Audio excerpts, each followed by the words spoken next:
আজকে আমি এমন একটা বাইক রাইড করব যে বাইকের সাথে কয়েকটা ওয়ার্ড একবারে আষ্টে পৃষ্ঠে জড়িয়ে আছে। ফার্স্ট হচ্ছে ট্রাস্ট, সেকেন্ড হচ্ছে নস্টালজিয়া, থার্ড হচ্ছে লয়ালিটি। লাইক এটা হচ্ছে হোন্ডা সিডি80। আসলে এই বাইকটা একটা লিজেন্ডারি বাইক। সো আর আমি স্পেসিফিকলি যেই বাইকটা রাইড করব ওইটার সাথে আরো স্টোরি আছে। আমার বন্ধুর বাবার বাইক এটা। সো এখন আমার বন্ধু এটা রাইড করে সবসময়, এটারে ও এত যত্ন করে আসলে মানে ওই যত্ন দেখলে বোঝা যায় যে আসলে বাবার রেখে যাওয়া মানে কোনো একটা স্মৃতির উপরে একটা সন্তান কতটুকু এফোর্ট দিতে পারে আর কি। সো এটা আসলে জাস্ট একটা বাইক না, এটা ওর জন্য একটা legacy. So I have respect. So এখন এই বাইকটা আমি রাইড করব, এই সৌভাগ্যটা আমার হয়েছে। So let's do it.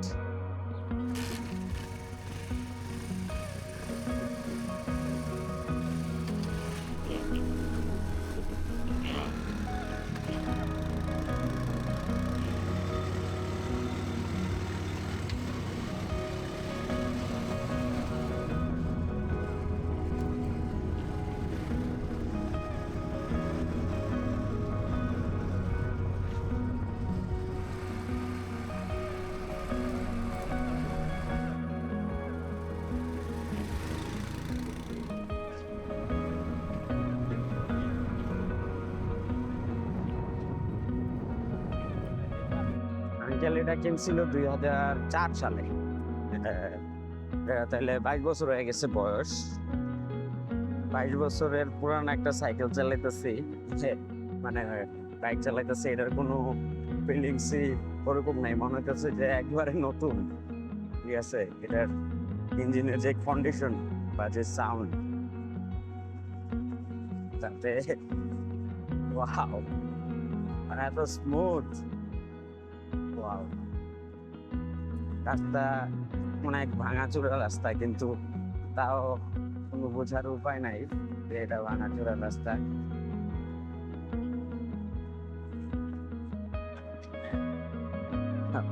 দারুণ এক্সপিরিয়েন্স। তবে আমার অ্যাভেঞ্জারের সবগুলা মানে ম্যাক্সিমাম হচ্ছে পিছনের দিকে, মানে কি বলে এটা, গিয়ার গিয়ার আপ আর কি। আর এটার হচ্ছে পিছনের দিকে, এই জিনিসটাতে আমার প্যাচ লেগে যেতেছে আর কি, বারে বারে আপস অ্যান্ড ডাউন। অনেকদিন ধরে ওই যে আমি হুনসন যখন চালাইতাম তখন হুনসনের সবগুলো গিয়ার ছিল সামনে। সো ওইটাতে ইউজ টু ছিলাম। এখন অনেকদিন ধরে বাজাজ অ্যাভেঞ্জার চালানোর কারণে এখন একটা অভ্যাস হয়ে গেছে হচ্ছে এরকম পিছনের দিকে কি ওইটা চালানো। টান বাইকের, ওয়াহ ওয়াহ, সেই মজা সেই।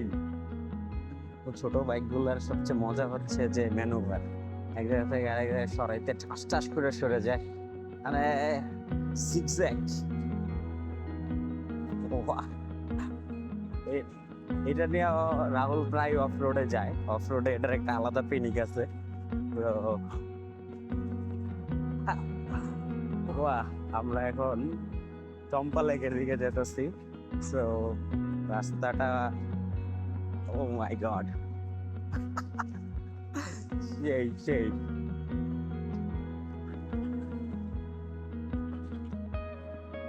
বাহ, আমি আপনাদের রাস্তাটা দেখাই।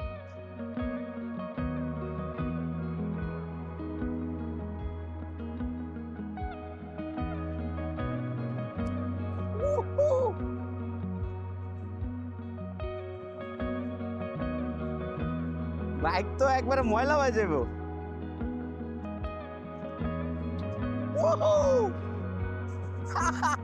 সেই যা যা এটা দিয়ে কিনলে গা আপলোডে যা যেমন বুঝতে পারছি সেই সেই উরে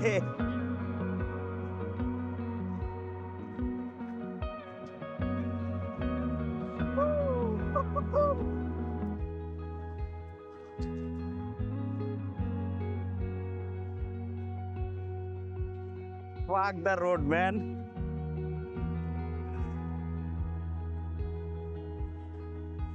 মানে এত কিউট একটা এক্সপিরিয়েন্স, এত মজা।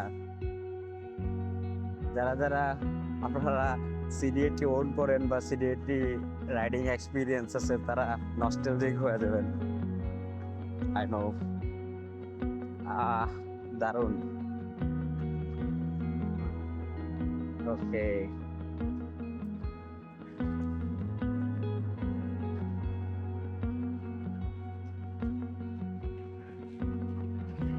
এই যে আবার আমি পিছনে আর গাড়ি নষ্ট করে ফেলবো আমি না। আমার এটা মাথায় রাখা উচিত যে এটা সব গিয়ার কেন যে মাথায় থাকতেছে না, বারে বারে আমি একটা ভুলই করতেছি।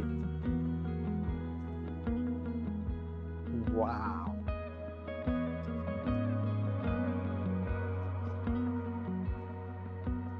হোয়াট, সেই ইঞ্জিন ব্রেকে নামতে গেলে তো এটা সেই মজা, মানে এটা তো মানে মনে হইতেছে যে বাটার।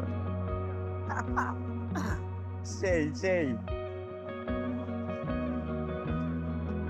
আবার তেরে বারে বারে কেন এই সেম ভুলটাই করি। ওই shit.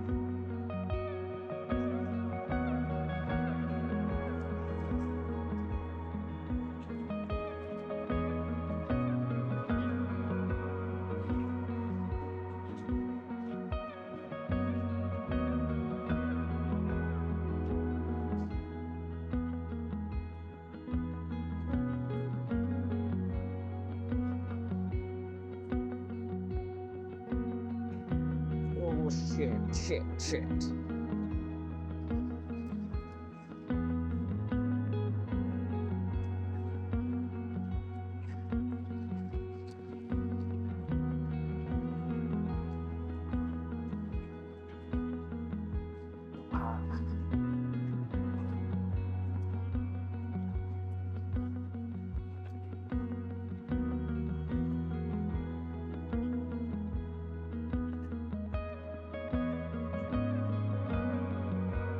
শালা একবারে পাহাড়ের উপর।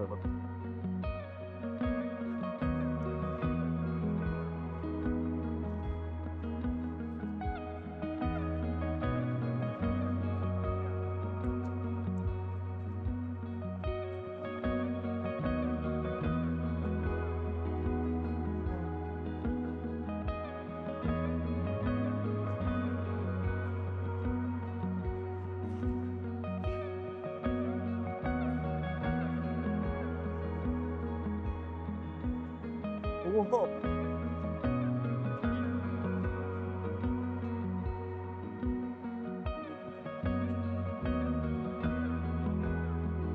ভাই রে ভাই, এটা লয়ে কিনলে গেছে যা অফ রোডে, এখন বুঝতে পারছি পাগলা।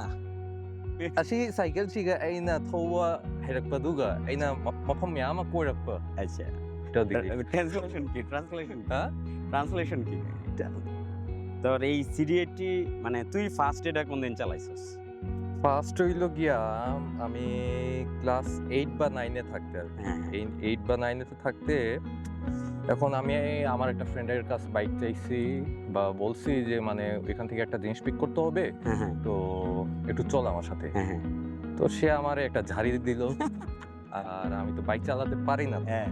এই হচ্ছে গিয়ে সমস্যা। কত সালের ঘটনা? এটা হচ্ছে গিয়ে 2007 খুব সাত, সম্ভবত। সাত। হ্যাঁ 2007-এ। হ্যাঁ, এখন আমি ভাবলাম যে বাসায় যেহেতু বাইক আছে তো বাইকটা শিখে ফেলি, কারণ আমার ভাইয়াও বাইক শিখছে, হ্যাঁ। লুকায় লুকায় শিখছে। হ্যাঁ। বাবা যখন ওয়ার্কশপের কাজ শেষে, ওয়ার্কশপ আমাদের ছিল ফিল্ডের কাজটা চলতো, হ্যাঁ হ্যাঁ তো দুপুরের দিকে উনি 1-1.5 ঘন্টা ঘুমাতেন, একটা শর্ট ন্যাপ নিতেন। হ্যাঁ। ঠিক তো তো তখন ভাইয়া কি করতো, তখন আমাদের আরেকটা ছিল CD100 যেটা আচ্ছা। ওইটা ছিল। তো ভাইয়া চুপচাপ আমাকে দিয়ে ধাক্কা দিয়ে বের করে, এরপরে ভাইয়া ওর মতো করে ঘুরে বেড়াতো আর কি। তো আমিও সেম ওইরকম, বাবা যখন ঘুমাইতো তখন আমি বের করলাম, বের করে আমার এক বড় ভাইকে জিজ্ঞেস করলাম যে মানে এটা চালায় কিভাবে। এখন সে আছে ঢাকায়, সে আমাকে বলতেছে ক্লাচে এরকম, গিয়ারে মানে তুই কি এটাতে শিখছস চালানো? এটা দিয়ে শিখছি। এটা দিয়ে শিখছি। সো ফার্স্ট যে বাইক দিয়ে চালানো শিখা হয়, যেমন আমি হুনসন দিয়ে শিখছিলাম, এটার লগে একটা অন্য লেভেলের বন্ডিং। হ্যাঁ, এটা অবশ্যই, এটা অবশ্যই। তার মধ্যে আবার আমার বাবার এটা হচ্ছে গিয়ে খুব মানে শখের বাইক। হ্যাঁ শখের, বা কত সালে কিনছিস? এটা কেনা হয়েছে 2004 সালে। 2004। 2004 তাহলে এখন 22 বছর রানিং। হ্যাঁ 22 বছর। ওয়াও। এটা মানে এই যে মানে জাপানি হ্যাঁ জাপানি। এটা যখন আসছিল একদম মানে ফুললি প্যাকেট হয়ে আসছিল। হ্যাঁ, এটা এটলাস মোটর থেকে আমাদের করা। এখন আমার কাছে সেল রিসিট বা হ্যাঁ। ম্যানুয়াল বুক সবকিছুই আছে। হ্যাঁ সবকিছু এখনো আছে, ইনটেক আছে এখনো। আমরা এটা হ্যাঁ, এটা রাখছি। সিরামিক কোটিং এর যে কাহিনী। হ্যাঁ, সিরামিক কোটিং করতে গিয়ে তো আমি তো অ্যাক্সিডেন্ট করলামই। আর বাইক বাঁচাতে গিয়ে আর কি মেইনলি আমার তো মানে উল্টা হয়ে গেছে। যে হাতে পায়ে। পায়ে হ্যাঁ এটা করতে গিয়ে ওই যে ফেঞ্চুগঞ্জের পরে যে রোডটা, ওই জায়গায় হ্যাঁ। মানে রাস্তার অবস্থা তো ওই সাইডে বেশি ভালো না। হ্যাঁ রাস্তার অবস্থা ওইদিকে ভালো না, আর আমারও আসলে খেয়াল রাখা তবে সিরামিক কোটিং কইরা কি বেনিফিটেড হইছস মনে হইছে? বেনিফিটেড বলতে ধুলাটা একটু কম করে এটা। হুম। এত বেশি ইফেক্টিভ না, বাট না করলেও চলতো আমার। বুঝতে পারছি। আর এটাতে মাইলেজ কেমন দেয়? মানে মাইলেজ আমি কিছুদিন আগে আমার ফ্রেন্ড একটার সাথে আমরা মেজারমেন্টে গেছি আমরা মাইলেজের। হুম। এইটা হোন্ডার মানে এজ ইউজুয়াল বাইকে যেরকম হয়, মানে একটু মনে করো তোমার ভালো করে করলে, এগ্রেসিভলি না টানলে, এইটা এখন পর্যন্ত আমি দেখলাম যে 70-71 এটা কি? আমি হ্যাঁ 70-71 এরকম দেয়। Highway তে বর্তমান বাস আছে যা। বর্তমান বাজারে তো তাহলে এটাই সবচেয়ে ইম্পর্টেন্ট জিনিস। 70 কিলোমিটার পার লিটার। হ্যাঁ, এটা আমি আরো বেশি পাইছি যখন বাইকটা আরো 10-12 বছর আগে আমি শেরপুর গেছিলাম।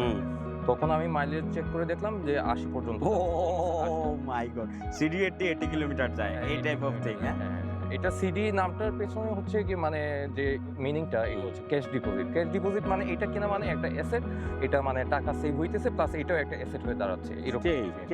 এখন তো এই বাইকটা আসলে নাই নাই বা ইয়ারটা মানে নাই, এই জাপানি এই ভেরিয়েন্টটা তো আর হ্যাঁ, নতুন জাপানি পাওয়া যায় না। নাই, পাকিস্তানি এটা পাওয়া যায়। হ্যাঁ, পাকিস্তানি এটা পাওয়া যায় মনে হয় মাঝে মধ্যে পাওয়া মাঝে মধ্যে। আচ্ছা আচ্ছা।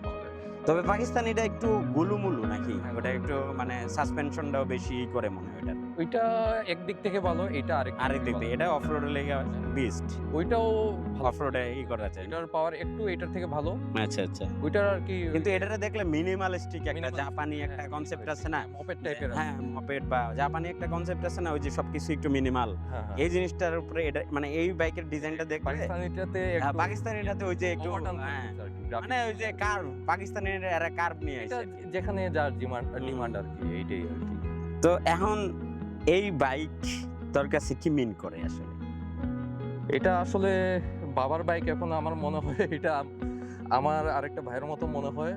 আর এটাই আর কি, বাবা মনে করো বৃষ্টিতে বা কাদা হলে বাবা খুব একটা বাইক বের করতো না, যাতে ময়লা না হয়। যাতে ময়লা না লাগে। ঠিক আছে, আমি তো এখন রাফ ইউজ করতেছি, কারণ এটা বসে গেলে এটা সমস্যা। এটাও তো রাফিউজ তেমন কারণ না, তোর তো তেমন একটা ওই যে এফজেড আছে, হ্যাঁ হ্যাঁ এফজেড আছে যে কারণে আর এটা তাও মানে রানিং এ আছে এডিলো। মানে আমি তো চালাইলাম, এটার যে কন্ডিশন, লাইক আমি তো আগে তোর কাছ থেকে নিয়ে কয়েকদিন চালাইছি, ইট ওয়াজ লাইক মানে ওই যে টুকটাক টাউনের মধ্যে। কিন্তু আজকে অফ রোডে আমার যে এক্সপিরিয়েন্স পাইলাম, অফরোডে আন্ডার্ড মানে এটা খিরে ভাই। অফরোডে এইটা আসলে ভয়ঙ্কর। এইটা অফরোডে আমি নাহিদ, এরপরে আমরা আরো অনেক ফ্রেন্ডরা গেছি, তাসনিম ভাই সহ গেছি। হ্যাঁ। তাসনিম ভাইরা আছে 90 বেনলি 90 যেটা, ঠিক আছে, ওইটা ইউকের যে যেটা আর কি, ভেরিয়েন্ট যেটা আর কি, জাপানি কিন্তু ইউকের জন্য করা। তাইলে এখন মনে কর যে তুই চিন্তা করতেছিস কত বছর এটারে প্রিজার্ভ করতে পারবি, আর তোর মানে তোর মাইন্ডসেট রিজার্ভ বলতে এটার সবকিছুই কাজ করা যায় বা কাজ করতে পারে, কিন্তু একটা সমস্যা হচ্ছে কি এটার সিডিআই নেই। সিটিআই এটার সিডিআই এর পরিবর্তে এটাতে পয়েন্টের যে মিলানোর যে ব্যাপার। এটা এই কাজটা করতে পারে খুব কম মানুষের। আচ্ছা, আচ্ছা। মধ্যে আছে প্রায় 2 জন বা 3 জন, এর মধ্যে আমি একজনের কাছে কাজ করাই, বাকি 2 জনের কাছে কাজ করাইছি, বাট টিউনিংটা আমার মন মতো হয়। হ্যাঁ, এখন আমি চাইতেছি নেক্সট টাইম যখন এটা টিউনিং করব আমি নিজেও শিখে ফেলবো, আর বাদ বাকিগুলা এইটা পার্টস অ্যাভেলেবিলিটি এখন একটু একটু করে কমে যাচ্ছে। ইভেন টায়ারটা আমি ভবিষ্যতে পাবো কিনা সন্দেহ। এখন টায়ার এমন একটা জিনিস আমি প্রিজার্ভ করে বা ইয়ে করে রাখতে পারবি না, এটা নষ্ট হয়ে যাবে। নষ্ট হয়ে যাবে। তো অ্যাজ লং এজ আমি পার্টস পাচ্ছি, আমি কাজ করাতে পারছি বা আমি নিজেও শিখে নেব, এটা আমার ইচ্ছা। ততদিন আমি রাখবো। এটা আমি বিক্রি করব না। এটা হোপফুলি আমার নেক্সট জেনারেশন কাছে বিয়ে করিতে গেলে জেনারেশন আর বিয়ে না করলে মনে করো হ্যাঁ। মানে আমার ভাইয়ের ভাতিজি আছে, ইয়া আছে। মানে যে অলরেডি তো নেক্সট জেনারেশন এক্সিস্ট। জেনারেশনে আসছে অলরেডি। এক্স্যাক্টলি। মানে এটাতে তো তুই কোনো মডিফিকেশন না, করিস না, এটা মানে জাস্ট একটা স্টক যেটা এইটাই আর স্টক রিসেন্টলি একটা জাস্ট খালি Fog যে light, হ্যাঁ। ফগ লাইট লাগাইছিস। আর মানে এই যে সিগন্যাল লাইটগুলো এগুলা কি মার্কেটে পাওয়া যায়? মার্কেটে পাওয়া যায়, কিন্তু এইটা দেখলেই বোঝা যায় যে মানে অরিজিনাল কোনটা? বডি পার্টস যেটা, এটা আমি বাইকটা এত সামলায় রাখি কারণ হচ্ছে গিয়ে বডি পার্টস আমি যে কোনো একটা যদি মানে বাজারটা লাগে, আফটার মার্কেট যদি লাগাই, এটা বুঝাই যায়। তাইলে এইটা বোঝা যাবে। তখন আমার মানে এই স্টক রাখার কোনো মানে ইয়েটা মিনিংটা রইল না আর কি তখন। বুঝতে পারছি। সো সর্বশেষ যে ব্যাপারটা এটা হলো যে এটা খালি একটা বাইক না, এটা তোর একটা family member. Family member, emotion, এটারে তুই ওরকম ভাবে ট্রিট করিস। এরকম ভাবে ট্রিট করি। ইভেন এমনকি আমার কিছু টাকা পয়সা দরকার, তখন আমি মাকে বললাম যে মা এই বাইকটার তো কাজ করার জন্য। মা তখন জিজ্ঞেস করে যে মানে কত টাকা লাগবে, ঠিক আছে? তখন 500 টাকা লাগতেছে আমার, এটাতে কিন্তু এত টাকার কাজ লাগে না। এটা মানে অটো রিক্সার চাইতেও মানে পার্টসের দাম অনেক কম। অনেক কম। তো তখন আমি মাকে বললাম 500 লাগবে, আমি 2000 বলি, ঠিক আছে? 2000 টাকা দিবে। মা, হ্যাঁ, মা আন্টির জায়গায় ইমোশন কাজ করে অনেক। এই জায়গাতে ইমোশন কাজ করে। ও তাইলে তো আর এই বাইকটা মানে আমি গ্ল্যাড আমার তুই এটা এক্সপেরিয়েন্স করতে দিছিস। মানে এটা আসলে আমিও গ্ল্যাড এই ব্লগের অংশ হতে পারার জন্য। যদিও এইটা আমরা দুইজন মিলেই এটা কাজ করব।